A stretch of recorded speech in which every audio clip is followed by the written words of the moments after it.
All right, everybody, welcome in to the Pine Room Podcast, episode 153. We've made it 3 past 150, which is almost hard to believe that we've done this for 153. I was going to say straight weeks, but I think we've taken a couple weeks off and done a couple pre-recorded ones. So I guess maybe pretty much 153 straight weeks, which is how many years? Wait, that's coming up on exactly 3. 52, 104. Yeah. 156. 156. Yeah, so we're 3 away from 3 years of doing this. That's like 156 hours of talking. We may have to go back up in the Pine Room and do a couple this summer. Oh yeah. Take the set back up and get back to where we were. Get back to our roots. Back to the roots, right? Yeah. Maybe I'd perk it. Give everybody a little pep in their step, which we all need now and then. Yeah, what we need to do is we need to have an episode where we're just drinking. A real Pine Room episode. Yeah. That could be interesting. Maybe that's the 3-year celebration. Make it an actual celebration. Yeah, and like we've mentioned before, we've got the new studio coming at some point.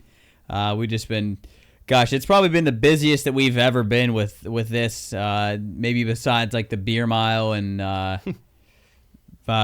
what other event that we did that was super busy? I mean, we had Rough and Rowdy. Rough and Rowdy. All the beer parties. Yeah, that was a busy time. Yeah, that was. I think that was more busy. Just with the now we're doing football games, basketball games. Now baseball's starting up.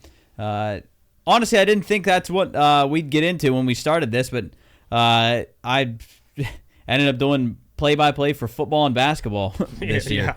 Which I never, again, thought that I'd ever do. But this has taken us to a pretty crazy direction that we probably never thought that we would have went in. But here we are. We're doing live shows on the radio. We've revamped the studio, got a new studio coming, and things are moving in the right direction, I'd say. Yeah. That's what people don't know is what we've been doing is this studio. The whole, not just our studio, but this whole first floor on our side of this building has been repainted.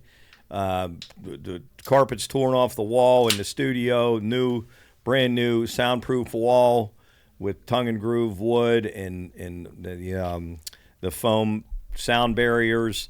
Now we're getting ready. We had to tear the carpet out, put new carpet down. We painted all the walls, the ceiling in our back room. It's been a massive, massive undertaking. When did we start working? I don't know. I never do the right thing and write down dates and timelines. Well, I try to take pictures, but we get so caught up in doing the work that I forget to do it. Let me see if I can find when exactly we started doing like the actual work on the studio. Well, no, we have okay. So I'm looking at November 26th.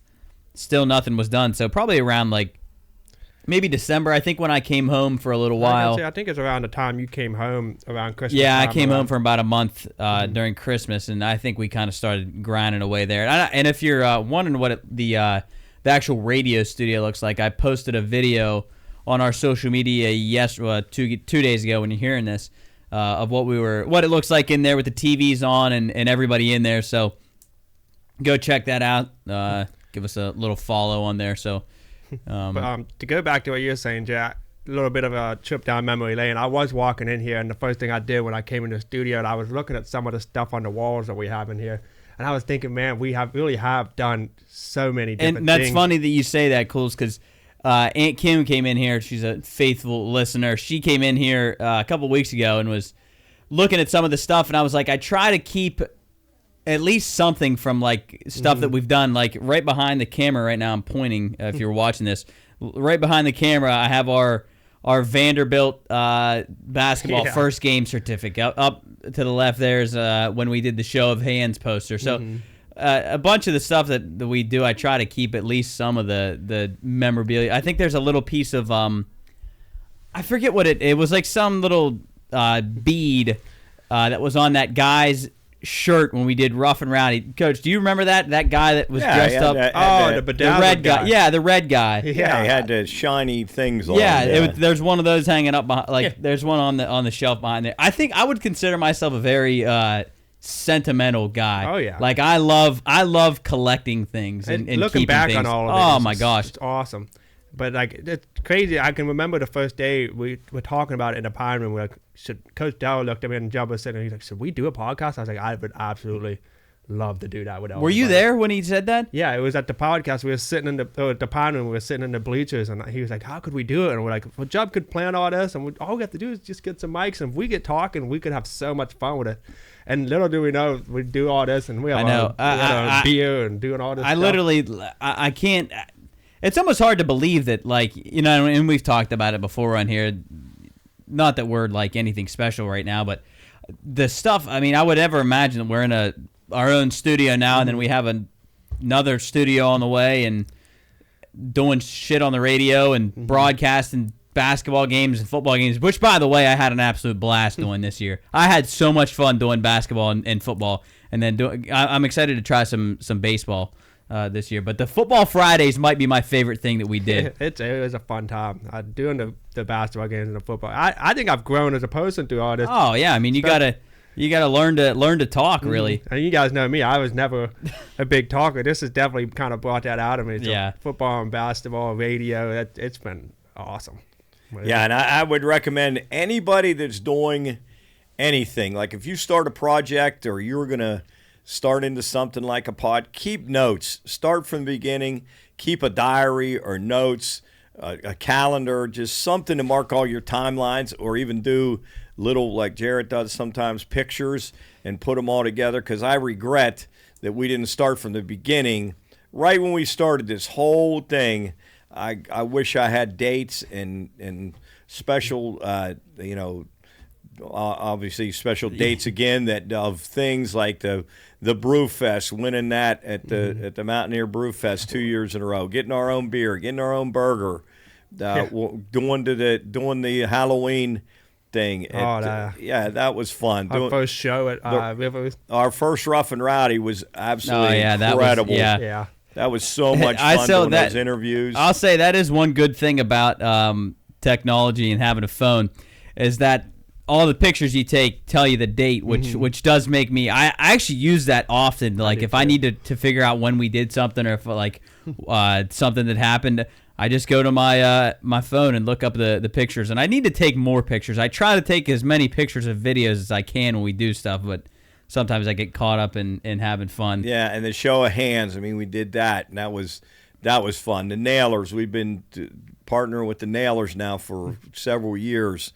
I mean, we went things like going down to doing that thing with Coach Maisie down at West Virginia. That was freaking awesome. Then went down and saw Max Melessa did that thing at Williamstown. That little thing for Coach Dell's dugout talk. That was those kind of things you never forget. And then when you see little clips of them or pictures, it brings back so many fun memories of the good times we've had and all that we've been through together, and how much we've done. My God. Now we're actually. I forget some of the stuff we've done. We've done so much stuff. Yeah. Yeah, and we're trying to keep it rolling here. We're as we said, we've been super busy with just trying to nail down basketball. Basketball season's finally over.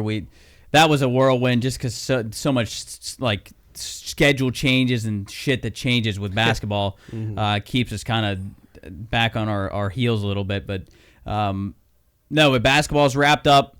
Starting into baseball, and then hopefully once we finish the radio studio out this way, you can't see obviously on camera, but that's done. Then we move back into the other office, start getting that ready, and then I guess we're gearing up again for some fun time. I know we're gonna be able to do some really cool things back there once we get it really in the way that we want it. Obviously, right now it's just an empty room pretty much, but we'll get there.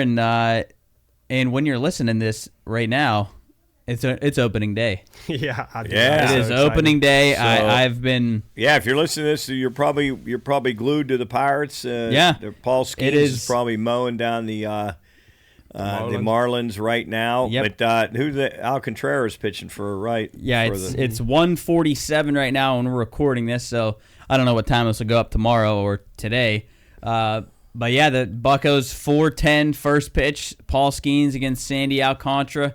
It's another. I tell you what, no matter how bad I think the Pirates are going to be, there's always something special about opening day. You always have hope. Yeah, I'd say the best bet of the day would be under in the first 5 innings of that Pirates and Marlins game, but you never know. It's probably 2.5, I would think. So might be. Let's take it. Like I said, it's probably pretty low. Knowing oh, geez, with Skeens and Alcantara pitching, my God, it might be 2.5. That's 2 Cy Yeah, Young and that's candidates. the first time that Alcantara's pitched in about over a year now because he had Tommy John. So that should be. I'm trying to check here to see what the line for the first 5 is. But again, something special about opening day. No matter how bad I think my team's gonna be, it just makes me happy. I mean, listen, if the Pirates can get a couple things going their way, you never know. Maybe we'll sneak into a little wild card action. Oh, man, with Jarrett Jones. He's coming now. back. Right, at least he doesn't have to have surgery. Yeah, but I mean, They said he might be back for All-Star 6 weeks with no throwing. I mean, that's at least probably 9 weeks absolutely. without him being in the big leagues. Listen, I got hope. Like you said, we got hope. Until they prove me wrong, I have hope. Okay, well, hope is eternal, and everybody's tied right now for like another 16 hours. Yeah. Well, no. Well, the technically, Cubs are in last, and the Dodgers. Oh, that's are in right. first. I forgot about that. That's so right. hey, the Pirates have a game up on the Cubs right now. So that's good. I'm trying to find the first 5. I don't know, where can you find that on the I don't know. the app here? Well, Skeens strikeouts over under 6.5. Alcantara's at 4.5. 6.5 seems a little bit low to me with that weak Marlins lineup. I mean, he could probably strike out the first 6 guys of the game. But all right, what's your official record projection for the Pirates? Ooh. I'm gonna say 2 years in a row they've had 76 wins. Mm-hmm. I'm gonna say that they'll win 70. They'll win 79. I've got a little higher. They'll win 79. They'll be 79 and what's that math there? Well, 79 and 85, 83. 83. 79 and 83. Big brain over so here. they'll be four. Wow, cool. Four under. That was good. I think they're gonna win. Let's see. I would Wait, put them at 83, 83 sure? and 79. I think they finish above 500. You think so? Yeah, I do. Listen, they finished with what, 75 wins last year? 76. I think getting Endy, I think getting Spencer Horwitz, I think having Bubba and them come up and strengthen that lineup later, even though Jarrett Jones is out a little bit, I think we can see a little bit of an improvement. If Jack Sawinski comes back a little bit more, Tommy Phan better than what we had last year. I know he sucks, but he's still better. We're still a little bit better. I think we see an improvement. Well, and you got to remember, Skeens is, well, barring injury, he's there for the whole year. For a full year. He didn't come up. Maybe. I think we see it. I mean, that's not a huge jump. What, 7 or 8 wins? Is that a crazy amount? No. I hope you're right, but I got to disagree. I don't think they're gonna get there. What scares me is the bullpen. Bullpen's a mess. Bullpen, and then they send Kyle Nicholas down, and now we got another guy in the starting rotation. I mean, Majinski's now going to be a starter, so there's still a lot. It's amazing. Opening day's tomorrow, and there's still so many question marks that they don't even know about. Who's got more question marks, the Pirates or the Steelers? Are the Steelers going to get Aaron Rodgers? Yeah, I think so. Okay, so if they don't, then it's Mason Rudolph. Mason Rudolph and probably a rookie, or unless somebody comes out on a trade Who's market. the backup to Mason Rudolph right now? Kyle Allen, I think is his name, right? Or no, not Kyle Allen. Or what's his name? I forget his name. I didn't even. It's somebody terrible. Yeah, It's somebody really, really bad. Really bad. Now I got to look. I just saw that. Who's Rudolph's? That is awful that a team is going to start the year with Mason Rudolph. It's Skylar Thompson. Skylar Thompson. Yeah, that's right. It. He's so bad. Listen, I hope that's it. The Steelers fans will be absolutely miserable if that's it. Yeah, but I think they're going to be miserable if they sign Aaron Rodgers. But now here's the thing, though. And I've been around Steelers fans long enough. They'll win a few games with Aaron Rodgers. There's a chance they finish about 500, and they will be able to tell themselves we are Super Bowl contenders, even though everybody in the world knows they are not. But it's the same story every year. If they should be begging for Mason Rudolph to start so they can get a refresh. Yeah, because I don't know what else they'll do. I mean, you think they can win a Super Bowl with Aaron Rodgers? No, absolutely not. So why go get him? Absolutely not. Do no. you think he's better than? You think Aaron Rodgers is better than Russ? Yeah, 100%. Well, Russ is corn. Well, he's very corn. So, but here's the thing: they made a good move by signing Wilson Fields. I give them that, because now the fact that they went and signed bigger deals with other teams, they're going to get 2 comp picks for that, like third rounders. So next year, if they do stuck, they can trade those 2 third rounders up and move up in the draft next year.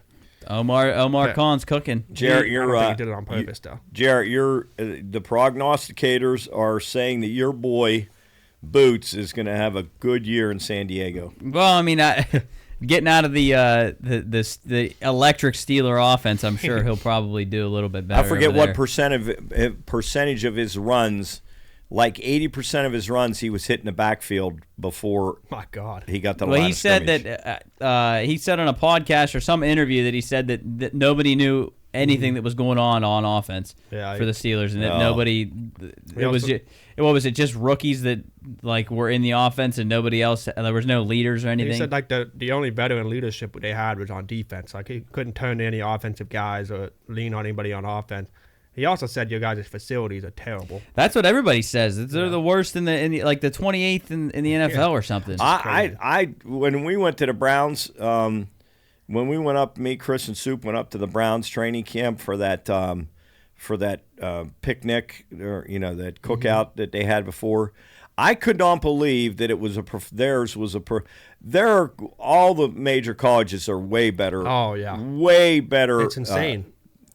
Places, facilities than like the Browns and the Steelers. I couldn't believe it. Yeah, I wonder why that is. I mean, they're practice? It's a recruiting tool, but they recruit for free agency in the NFL too. I know, but I think it's just that selling those college kids because of the money on and it's a TV. School. Yeah, it's a school. Yeah, Jarrett, their field, the weight rooms, Did you get to see it all? Did you go through it? Yeah, it's just not. It's not that. Is it just regular? Yeah, it's not that great. Their practice field's just all right, and the facilities just, you don't walk in and go, wow. Like when I walked down to West Virginia and just in their baseball facility, I was man, like, oh my God, that baseball facility's unreal. I mean, this is freaking unbelievable. Yeah. And I guess West Virginia just added that performance and strength and performance for their baseball. That's just absolutely unbelievable. So I don't know. If you see the Bengals going to practice, they have to walk across the street. Yeah, it's incredible. That's an NFL team that has to travel to go to their own practice. That's what I'm saying. It's just not the same. These colleges are just unbelievable. The quality of the. You'd have a hard time if you were like a 5-star recruit saying which one, obviously now who can get you the most money. Mm-hmm.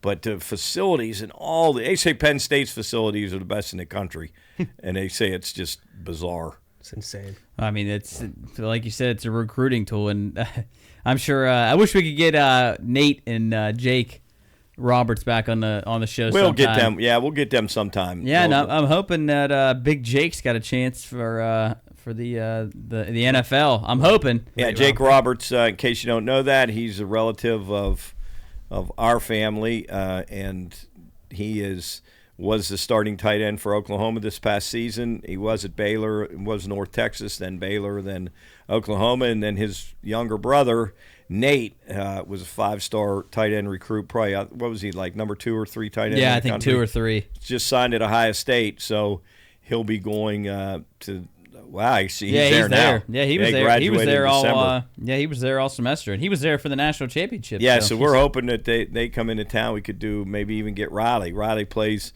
volleyball at Division I University of Central Oklahoma, and she was a tremendous performer. Man, what an athletic family! Yeah, my God. Jeez. Yeah, I'd love to ask Nate and Jake some of the things that schools have like showed them or given to them to try to get them to come there.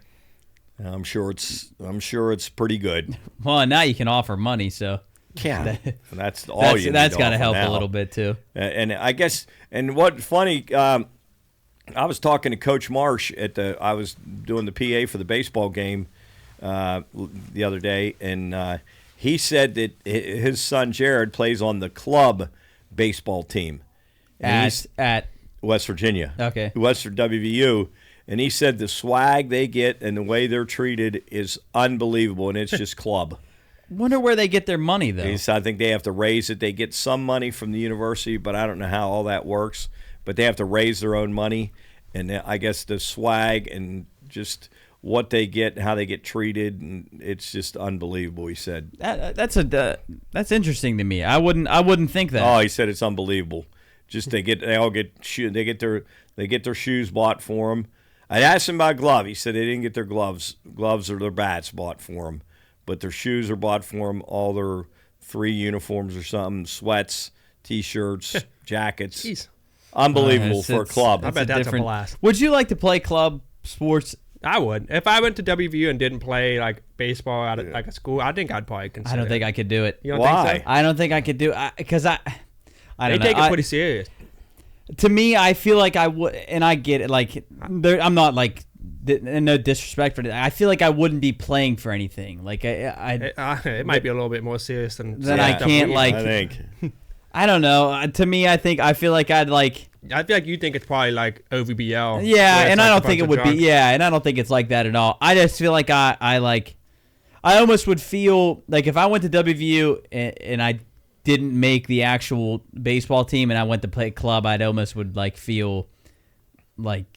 I don't know, But I what think if it's you like what bad. if you weren't what if you knew you weren't good enough to play? You were a step below the team, but you still wanted to play baseball. Wouldn't it be cool to travel with the WV? I you mean, get to wear go a to your WV dream school. uniform and. Yeah, I mean, I mean, if like you got definitely do it. cut from the team or you didn't make it, maybe you'd say, "Nah, I'm not doing club." But if like if you said, "I'm just not good enough to play on the NCAA team," but I love to keep playing. I'd love to go play. I mean, club. I guess I would do that, but then to me, I think I'd go like play like Division II. But then you don't get to go to the school that you want to go to. Like some Yeah, people well, I really- guess if you really wanted to go to WVU, then yeah, I guess. I bet there's some talent in those clubs. You know, I mean, Jarrett yeah. Morris is a stud at baseball. And Yeah. he's playing there. I bet there's some pretty good players. Yeah, and I guess maybe if you were there for academics, like you had a full ride for academics, then maybe I guess I would understand that, but There's definitely a little like a stigma around. Yeah, sports, yeah. but I think it's a little bit hated you could on. go club, and then you could even do intramurals too. Intramural kickball or I flag played football. intramural flag football at West Lib a couple Yeah, times. they used that got pretty serious. Yeah, it did. up People there. took that way too serious. Sometimes I wish I would have like went to WVU and tried to walk on and then see if I could have made it and just been like a defensive replacement in the ninth inning and just traveled with the team. It would be a fun experience. It'd be fun, but then I probably wouldn't have ever played. I would have maybe played like an inning a weekend. On senior night. That wouldn't have been worth it, giving up all that time. No, I don't think. No, but I mean, you'd like the swag. You'd get all the Oh, swag. that'd be great. Yeah, and you get the meals and the Yeah. strength program and all that. But I'm glad I went Division II. yeah, we had a good time. It was a good time. It was a good time playing Division II. A lot of ridiculous stories of Goes fast though, doesn't it, fellas? it does. Yeah. It does. My God. They always told It's us horrible. that you don't believe it until it happens to you. It's terrible. 5 years of school. I know. 5.5 for me, really. We're pushing 30 now. I know. Wow. Crazy. How does that make you feel, Coach? So we're almost 30 Not years good. old. I don't like to think about that kind of stuff. Yeah. Goes fast. I'll tell you, and it goes fast the older you get. Your head hits a pillow on Sunday, and you wake up, and it's Friday. Like tomorrow, already Thursday, the day this is going to be aired. It's already Thursday. It's like, my God, it just was Sunday. We were watching the college basketball on TV on Sunday, and here it is Thursday already. It's honestly, it's hard for me to believe that it's opening day today. Right. Really, it's crazy. opening day, and the home opener for the Pirates is next and week. Like, basketball's over. Yeah, That's what's basketball- basketball seemed like it went. gosh, we We I still feel got like we the just NBA. Oh, yeah, we can't forget sorry. about that. And I mean, Sweet 16 and the Yeah. Division 1 isn't over. Well, Division 2 isn't over. But Oh my gosh, high school's all over. Division, it's pretty much winding down. It seems like basketball went in Yeah, a blink. it did go quick. When did basketball started in At usually like November? End of November? November starts basketball. Early to beginning. That's a pretty short season, though. I mean, It is a short about- season. It's the quickest What's one. that? That's like 2.5 months. Like pretty much? like 3 months. All December, January, and February. Yeah, those 3 months, and then March starts to wind down. But it goes so fast. And you know what?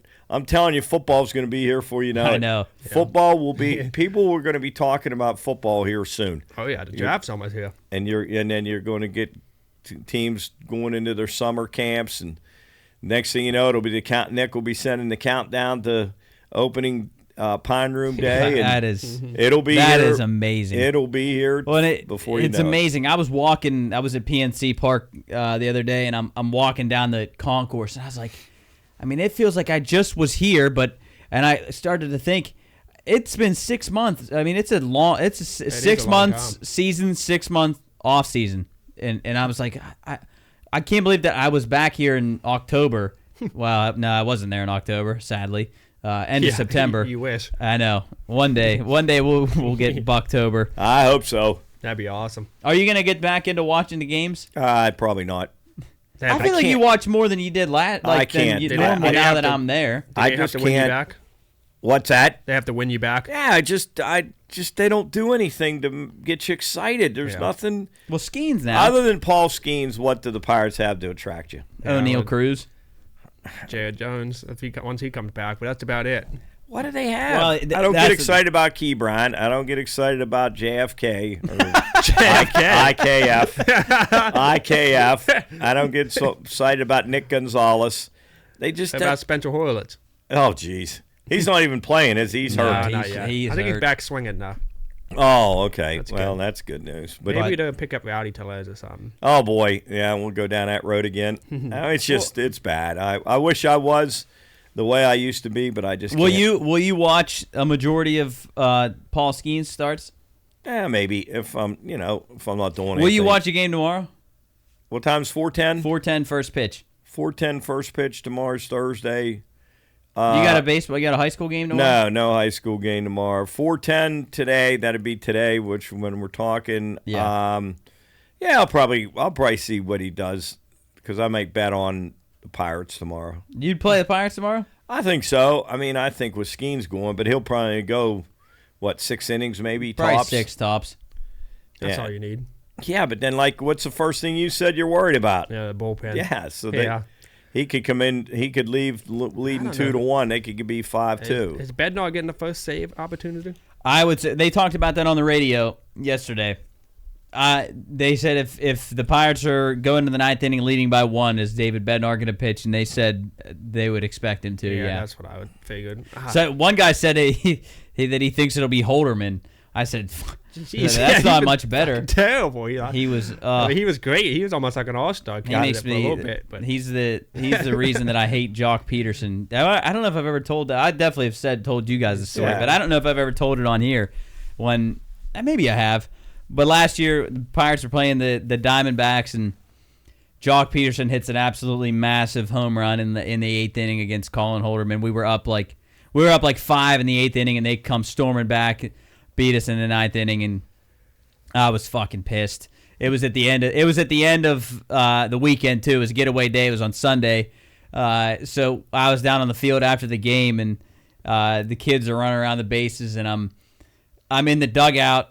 I'm like right at the top stairs of the Diamondbacks dugout, the visiting dugout, and I turn around, and Jock Peterson is standing in his underwear at the top of the clubhouse stairs, smoking a cigar. And I turn, and he just gave me one of these nods. And ever since then, I just absolutely hated Jock Peterson. Did he have no shirt on either? No shirt on, just compression pants, smoking a cigar. Did he do something in that game? Yeah, he hit the home run off Holderman. What a fucking stud for that. And he's sitting in the dugout. You got to give him some respect. Oh, him, and then Pete Crow Armstrong for the Cubs. I hate that dude too. He was talking shit to you guys. Oh my God, I was so mad. That was the game that we the Pirates were up I think it was 9-1 in the 7th inning, and the Cubs ended up coming back to win, and Pete Crow Armstrong was out in center field waving to the fans and waving over to us, and I just ever since then I can't stand him either. You remember when Nick yelled to Brian De La Cruz? I was thinking about that the other day. Yeah, so I don't know if you've ever heard that story, Dad. When we were Brian De La Cruz, as a game I wasn't working, and we went to the game, and we were down on the right field corner, and Brian De La Cruz, who we just had got from the Marlins at the time,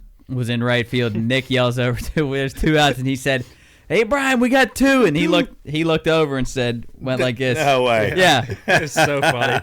Yeah, and he gave us a nod, but now Brian De La Cruz is gone. Where's he? Braves. He's what with the the hell Braves. he's He got released. I thought somebody picked him up and then released him, and then the Braves picked him up. Yeah. So he's gone. The big acquisition at the deadline is gone. Yeah. Huh. So, Sometimes it works, sometimes but it doesn't. opening day today. Hopefully you're tuned in to this, and then tuned in to the game. First pitch at 4:10. I'll be locked in. I'll be locked in probably about 3 o'clock. Turn on the pregame, and Yeah, it would have been cool if West Liberty was playing tonight also. They got upset by Dominguez Hills after blowing a 17-point lead, which that is is absolutely just sickening. I mean, I was Sickening. coming up to the baseball game on Tuesday. I did the PA for the Park Morgantown game, which was really a good game. Park won 6-5. But I when I pulled up, they were up 17, and I walked in and was like, "Oh, this." I was trying to make plans for Thursday for getting it on the radio and making sure that we had everything in place. And there's no way West Liberty loses a 17-point lead ever. And then I came in, and Coach Beal was there. He keeps scoreboard. He said, well, they got it to 10. I'm like, okay, they went on a little 7-0 run. Oh, they got it to 5. It's a 12-0 run. And he said they got it to 2. And I'm like, that's like a 16-0 run. And then he said they just hit a 3. They took the lead. I literally – what is it? 17-0 run, 25-2. That is that for a West Liberty team to have that happen. That's almost impossible for those teams. That's what they do to teams. And West Liberty just doesn't miss that many shots. No, it's incredible. They always find a way to get shots to go. Either that Schuler kid, the little black kid, or D'Agostino finds a way to get a shot, or the Spadafora, he's pretty good. Or the Finley Woodward. Finley Woodward finds inside. And to get outscored 17-0, I was like, no way. That's a sickening loss. And then they would have went on to play Dallas Baptist, who I thought just looked okay against Lake they looked Superior. terrible. Yeah, I thought they just looked okay against Lake Superior. They went on a run to kind of win big. But, man, I thought they would have had a shot because then they would have had a chance to meet up with Coach Crutch again. And if Coach Crutch beats Washburn, and they say Washburn's very good, so I wouldn't count Nova in automatically yet. So that'd have been exciting. Opening day, then watch West Liberty and Nova that night. I still watch Nova, but geez, that would have been really cool. Yeah, maybe the next head coach of the Mountaineers. Yeah, boy, Coach I still don't hear anything that even closely I don't. resembles and that. that Hodge guy, that wasn't official. That that wasn't official? I don't. Not that I've seen. I think he's just a candidate. That's what some accounts were saying, that he was. There was a good chance. But yeah, what's the voice of Morgantown? Yeah, I don't think they're the most reliable source, but. Still looking, it's amazing. They said I'll do. Yeah, he said Filipponi. Yeah. They said that all Ren Baker does is just hire coaches now in the offseason. He's had to do it for baseball, football, and basketball. But Coach Sabins was obviously in house. 3. This will be 2 times for basketball now, right? 2 times for basketball, once for football, and then once for baseball. But Coach, and once for women's basketball too. Oh yeah, because they had to replace and get Mark Kellogg. And I don't know if there's any other like minor sports like I'm sure there is. It's unbelievable that the turnover at the West Virginia. It's beyond belief. I think it's going to end up being the assistant coach. For the Mountaineers. I was going to look his name up. Who's that? The assistant coach for the Mountaineers. He's been there a while. That's who I think it'll end up being. That they'll stay in-house? Yeah, that's what I think it'll be. If you look up their coaching staff, I'll tell you. They're not going to bring back Huggins? And no, I can't imagine that happening. I can't. They shouldn't do that. No, they definitely shouldn't do that. Well, everybody loves nostalgia here. Yeah. So. Yeah, they did do it with Rich Rod. Wouldn't that be amazing? Rich Rodriguez and Bob Huggins back on the same would staff. Be just amazing. That is beyond bizarre. So, that'd be awesome. Yeah, it'd be absolutely unbelievable. So anyway, we'll get through that. Watch the Buccos hopefully open up with a win, and then watch Coach Crutchfield. Hopefully, I root for Coach Crutch. He's a great guy. We've had him on our podcast. We've had him on the radio station several times. He never forgets his roots, man. He always talks about the people back here and how special they were to him, and where he wouldn't be where he is now if it wasn't for a lot of the people back here in Wheeling. Why did they? Because he was the tennis coach previously, right? He was. Crutchfield was? Yeah, he was the tennis coach at West Lib. What was the reason for hiring him as the basketball coach? I think he just applied for it as because he was a basketball coach at Cameron, I believe, and then he wanted to take over the basketball at a collegiate level and did. And man, what a hire! Oh, that's got to be one of the best hires of all time. You know who hired him, right? Was who? Matt's dad, right? Uncle Jim. Yep, Oh, Uncle really? Jim. Yeah, I didn't know that. When Uncle Jim was the AD. That has to be one of the best hires in all of sports. Like, yeah, just was one. So did Uncle Jim just have a? He just had a hunch. Like he had a hunch that he could be good because I think in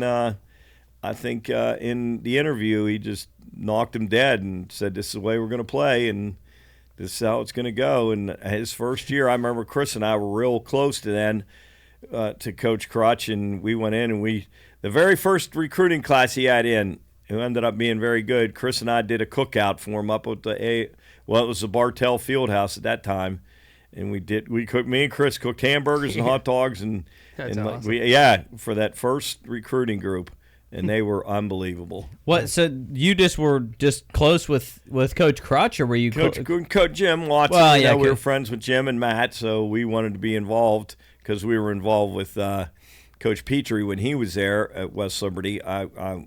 We just loved West Liberty basketball, and then when they hired Coach Crutch, I wanted to be part of that program, and so Chris and I just jumped on the wagon and cooked the first meal for him, and we'd still say to this day they wouldn't have won if it wasn't for exactly Chris if it wasn't for cooking hamburgers and hot dogs. They said they were the best hamburgers and hot dogs they ever had, and that's why they stayed. And sold them. Yeah, it was like up in the air between. So basically, Fairmont, Charles, you're UC, a recruiting tool. Yeah, we were, and that extra little dab of Worcestershire that Chris put on the burger was the deal. Well, deal. You could say that.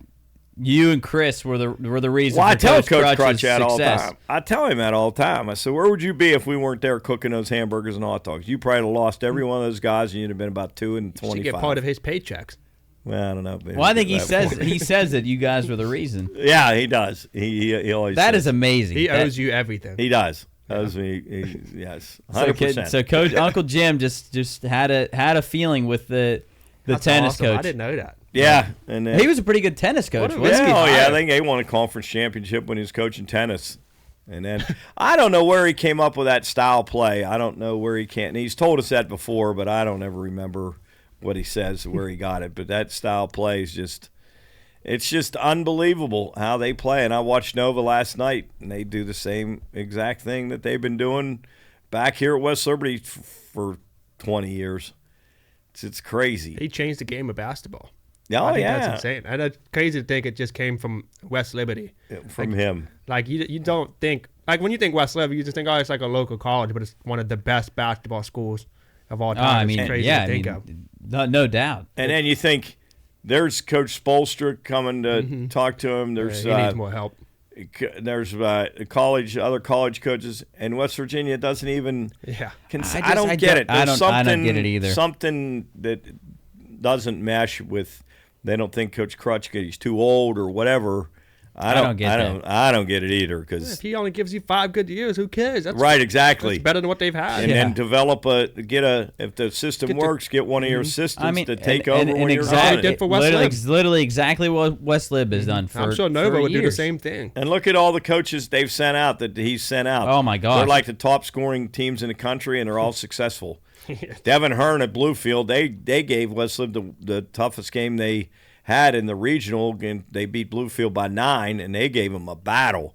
And then you got Jordan Fee coaching somewhere. Mike Lamberti. He's down at Coker. He's down at Coker. Coker was really good this year. Eric Bavard is coaching in Hawaii. I mean, it's just amazing the guys that followed his program, took it to another institution, and are highly successful doing the same thing.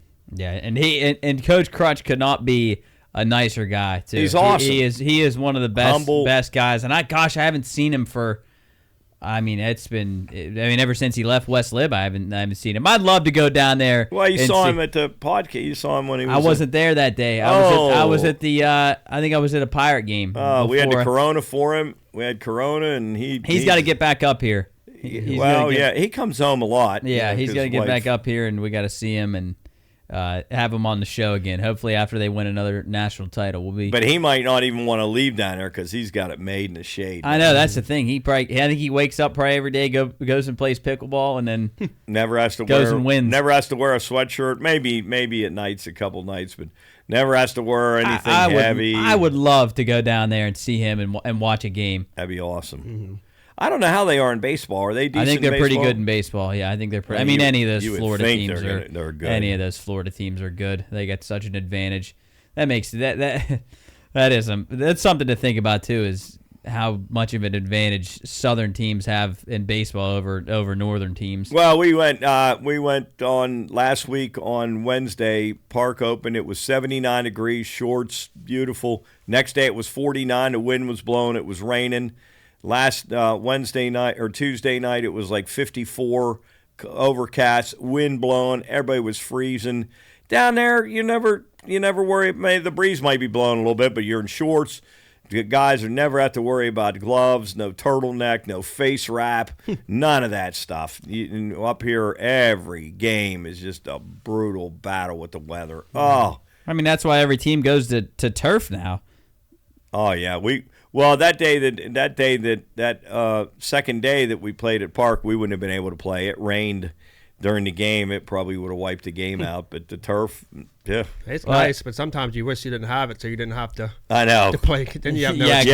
You got to play. Yeah, but you guys know this perfectly. You don't ever have to worry about the tarp. Yeah. Oh man. Might be the worst thing that a baseball player has to do. That's so funny you say that. I was at PNC the other day, and we were walking on the warning track, and walked past the tarp, and I just thought about how miserable that used to be. Especially if there's water on it, it's cold. Oh my gosh! And it's in the morning before you have to play. One of the worst. That was one of the worst things ever. You'd wake up about 8 o'clock. All right, tarp duty. All right, we got to take the tarp off, and it's.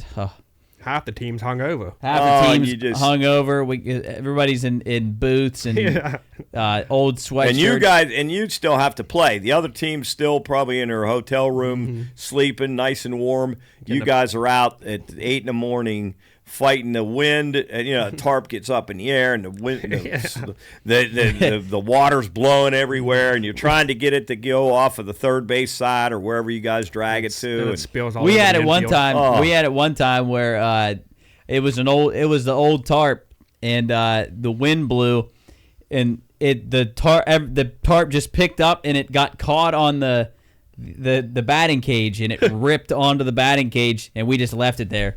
We just left it, and then it blew over, and then we just never used it again. Oh my God! Yeah, it's just tarp is just for the amount of games it saves, and it's so. Well, the amount of work, and the amount of it's not worth it. I mean, you need the whole team to get that thing. You got to get the water off, then you got to fold it up, then you got to roll it, and then you got to carry it. Well, that's and you're getting the whole time. Your hands are filthy; they're cold. All your clothes are getting wet and dirty. We used to, man, we had it down to a science though when you had to roll it back up because you had to make sure that we had our designated kicker to kick because one side would go up ahead and then it would set off the whole thing, but we had our designated kicker. Banal, if he ever was listening to this, Banal was our designated kicker. And he'd wear his big ass boots and just kick that tarp, and it'd keep it straight. We'd put it right up against the fence, and it'd be good. That's awesome. That's I always liked that some of the freshmen would get in the tube and roll around in it right after they got the left-handed fungo. Or the knuckleballs, or the keys to the curveballs. The keys to the battle. The keys to the batter's box. Batting cage. Yeah, or the keys to the batter's box too. Oh, I didn't hear that one. The batter's box. I always thought the keys to the batting cage were great. I always thought to go dig box of curveballs. I think that's hilarious. They did that to the freshmen and go get them out of the shed. That is work. That's work. And then hey, hurry up, Phil, hurry up, go get the box of curveballs. We need them quick. And instead of saying, well, what are the curveballs or where are they? Oh, okay. He'll just say, all right, like he knows, and then he gets out there. Oh my God, What Where, are they curveballs? marked fastball, curveball, knuckleball, change up? That is good. Keys to the batting that's cage. such a good. Keys to the batting cage. Where are the keys to the batting cage? They're in the shed. They're hanging up in the shed. All right, guy runs That down. is such a good. It's such a harmless prank. Yeah, Like, it is. Oh, I I think love that's the awesome. left-handed fungo. I like the left-handed I think fungo. that's hilarious. Can you go grab the left-handed fungo? What's it look like? It's always That's left- fun to pull those kind of tricks Oh on. man, and that's just how you learn it. The team bonding Yeah, kind of that's thing. what hazing should be. Yeah, not like not No, some of the not stuff like- you hear. Oh, Jesus, like horrible stuff. now I'm curious to look up baseball We- freshman pranks. We used to football when I was the equipment manager. We'd get the freshmen, and when we would get them early. We would always ask them what size tie they wore. What size tie you wear? And what size tie you wear? Because we'd act like we were going to give them ties. What size tie you wear? And large. That was unbelievable. We got to ask Myers about that time. What size tie do you Yeah, wear? what size tie you wear? That's incredible. Who Yeah. thought of that? Jesus. Oh, I probably me just Yeah. thinking of Size stupid tie stuff. you wear. Yeah, One size fits all. would measure. And so then we'd go out and I'd go like this to between their belt buckle and their chin, and I'd say XL. You think any And of them I'd say picked up? don't forget that, because when when the coach asks you, you need to know. And then it'd say, what size tie? XL. And then That's Damn, I awesome. can't find any of these sayings 'cause I feel like I've seen some more of the. That's a really good one. that's yeah, because hilarious. I'm sure all teams do that kind of stuff to guys to, fun stuff that is Harmless. you can really make fun of really a lot of fun. Well, I mean, I could just go on and on about some of the shit that just would go on in the hotels and the buses and the I mean, bus rides just, are some of the just, funniest the shit. bus ride. I mean, obviously you love playing and you love competing and being in on the field, but off the field, some of the stuff that would happen at the hotels, restaurants, like when you're out partying after the games, just and that I feel like is what I miss the most about. Oh, absolutely. Well, that's what college athletics is all about. It's the camaraderie you make. The road trips were the most fun when you stay. It was just a team. You didn't have to worry about no parents bothering you or the fans. You just go, and it's a team only, and those were the best times I ever thought. I enjoyed the road games more than I did. Oh, home absolutely. games, for sure. Well, you don't have to work on the field. You don't have to do anything with the field. You get off the bus, you go play, you get on the bus, you go home.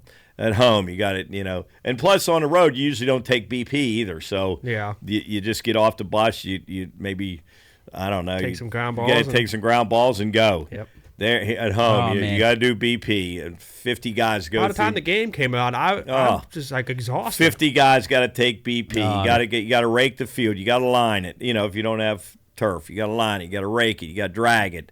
Get the drag. Get it on the cart. Take it. But out. that was the one thing nice about being able to be on when you would play. It was more of the younger guys and the guys Yeah, that but- didn't play that had to do that kind of stuff. I loved before the games at home. I loved our routine that we would show up at the field, stretch, throw, and take BP, take some ground balls. Then we'd leave the field, go to the calf, eat. Hang out for a little bit in the clubhouse, and then come back to the field, and we were ready to go. As I long as it loved wasn't that. too cold, that was the only thing. Yeah. Because if it was real cold and you had to take BP, It was always cold. yeah. But well, usually, yeah. if it was cold, we'd take it inside, which always sucked.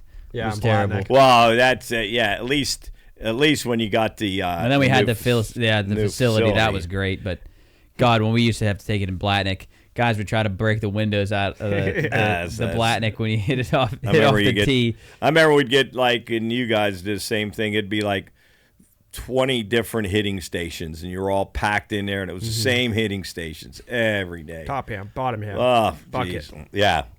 Top. And it just got old. It's it's at some point it's all right, how much else can you do for your swing? Yeah. I mean, you're just tying yourself out, but That would make it fun trying to break the windows out of Blatnick when you hit it off the tee. Well, I like when there was bullpens going on in the middle of BP.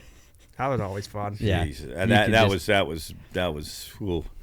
You know, it was luckily nobody got killed because balls flying. There's only so much room in there. Oh my God, guys swinging as hard as they could, and yeah, those were tough days, but a lot of fun memories from West Liberty baseball. Yeah, they were they were fun. A lot of really good memories, and made some really good friends, lasting friends that you'll have forever. Yep. Through college sports. Still talk to them every day. I wanted to go through, because we were talking about the warm weather and how much of an advantage that the warm teams that are in the warm have over I guess the North and the South. I wanted to go through the top 25 college baseball teams in the country right now. The most recent rankings from yesterday. It is amazing. I think there is one cold weather team on here. Tennessee, Arkansas, Georgia, Florida State, and then at number 5, Oregon State. They're obviously a cold weather team. Clemson, Texas, LSU, Oklahoma, Oregon's another cold weather team. Auburn, Alabama, Southern Miss, Vandy, Ole Miss, Wake Forest, Dallas Baptist, Louisville, UC Irvine, Stanford, North Carolina, Troy, Arizona, UCLA, Georgia Tech. So 2 of the top 25 teams are cold weather teams. So that goes to show that they have an advantage over the North. Probably in most sports other than basketball. Yeah, right. Well, no, not because football. I mean, you got Big Ten, so really good in football. I guess Ohio State, Penn State. Mm-hmm. Florida State was fucking terrible this past season, but yeah, you're probably right. Yeah, I think more of it. I guess it probably plays more into baseball, just because baseball is so much harder to play in the cold. But I was just looking, and the reason I was looking on my phone and getting some text here. Did that Ross Hodge get hired? Oh, I don't know. Is that for sure? It was a rumor, but I don't think it was confirmed. Let's take a look here. Okay, I don't see anything if confirmed. We have any, I continue to hear that that's the name. Yeah, I think it's probably gonna be who gets hired. But I don't think it's official. I wonder what choice he is in the whole hierarchy. Wonder where he was, about 15th. Just incredible. Oh well. I don't know. Some looks like it is confirmed, and then some looks like it's not. But I don't know. I don't really understand that one. I mean, Coach, I heard that this is way off topic, and I just need it confirmed. Did you really not call off one day of work as a teacher your entire? Oh no! Like for my first 25 years, I never took one day off. Then I had a hernia surgery that I had to take work off. But I don't think I ever called a day off just for being sick. I had hernia surgery. I had was I still teaching? Yeah, I was still teaching when I had my knee. So those are the 2 reasons That's impressive. Yeah, I never took. You just love going to work, or you just never felt like? I just never didn't thought have I anything should better call to do? off unless I was. Well, and it helped you in the long run, right? Oh yeah, because you probably had plenty of days for that. Yeah, I could have taken them all, but then I wouldn't have had. So because every 3 days that you had saved up from sick days, you got a month of medical coverage after you retired. So I had like 7 years saved up that I didn't have to pay for any. I don't know if they still do stuff like that. I don't think they do anymore. I'm not sure how it works, but yeah, I could have cashed them in on my retirement and got more money each pay, but I wanted to get that medical the health coverage, which got me to Medicare. So anyway, well, yeah, geez, you were able to retire. Yeah, I never took days off ever. I think you retired my freshman year of high school, I think. Or maybe 2015 is when I retired. That would have been that's my junior year. My sophomore year. Yeah. Yeah, because we would go, like we talked about this a lot. We would go to Penguins games. Me, Coach Nardoni, Chris Pavlik, and Jerry Wiltz, our good buddy. We would go to like all the home Penguin games, and some would be during the week. A lot of them would be, and we'd stop and get a case of beer at which is now Little Bear, or what's it called, R&T, down in Warwood. It was Little Bear then. We'd get a case of Busch beer. We'd drink on the way up. We'd drink beer every period. We'd buy what they call period beers. I think it was 24-ounce beer. Each of us would buy a period beer.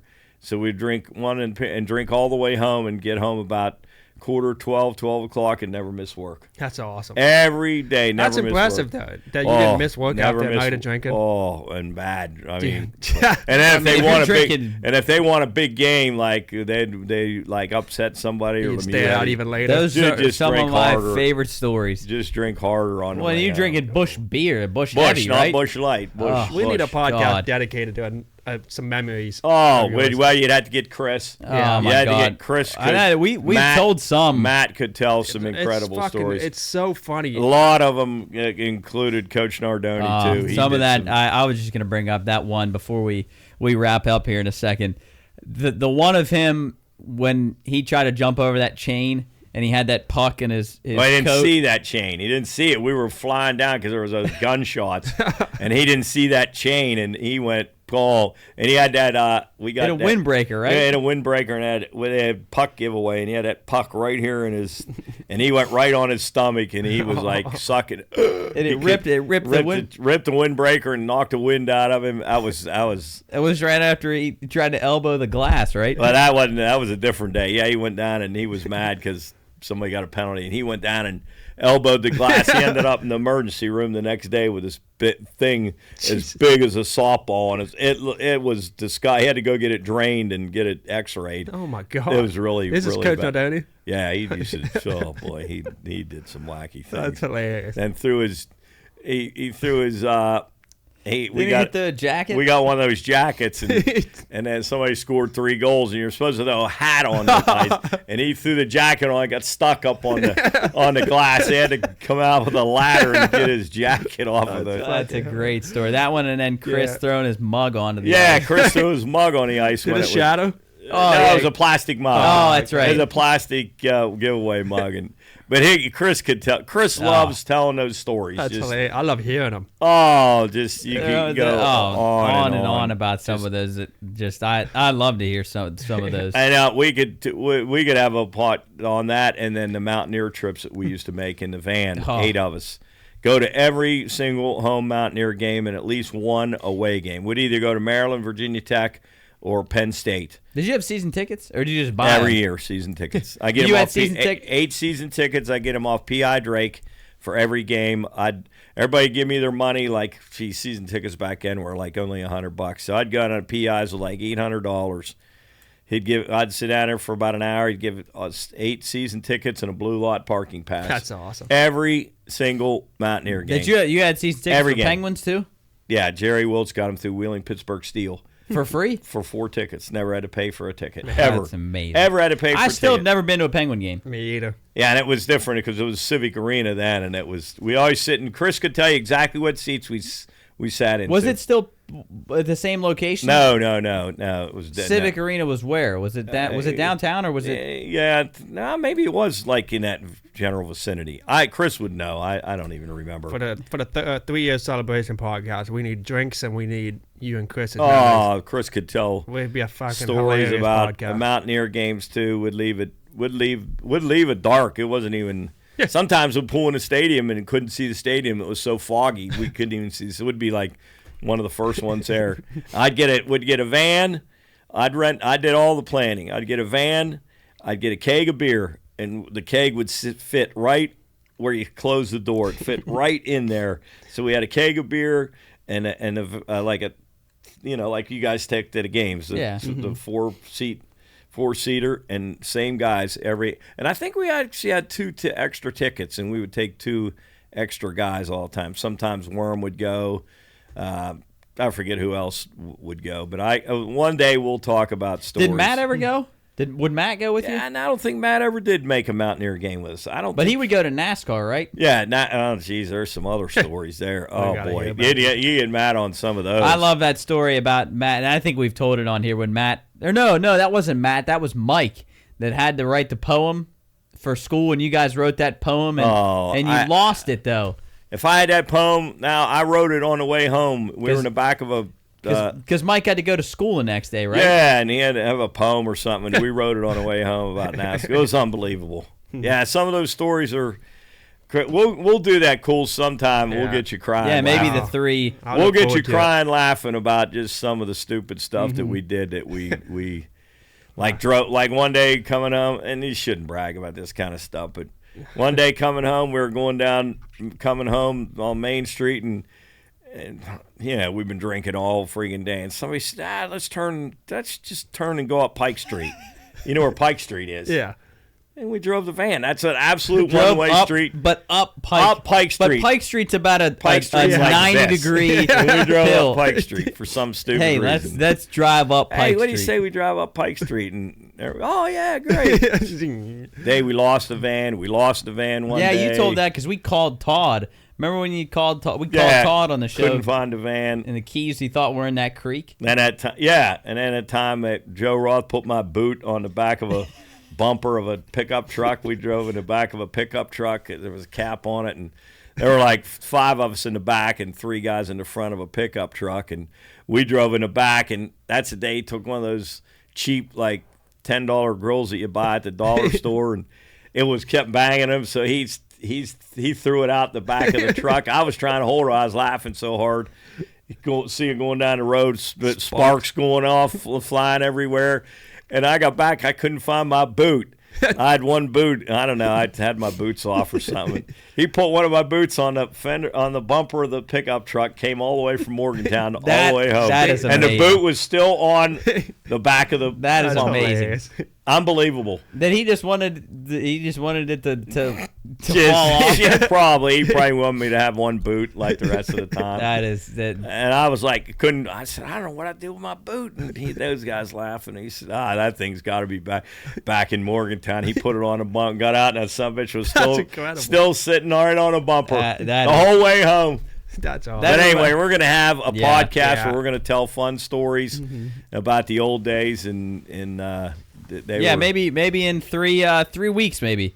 Yeah, for our I look forward to that. We may move we may get the set one day and take it up there and have a big reunion. Yeah, even if we don't have the set, we'll just sit around a table and do it there. But I think that'll wrap it up for the 153rd episode of the Pine Room Podcast. As always, thank you for listening. Opening day today. Go watch the Pirates.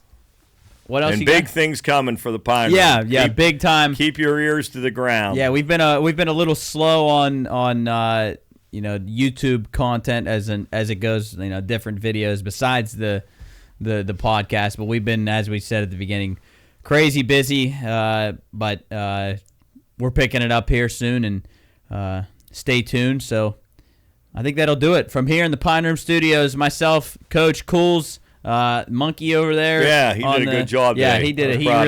He really got involved. Really good. All right, we'll see you later. Bye-bye.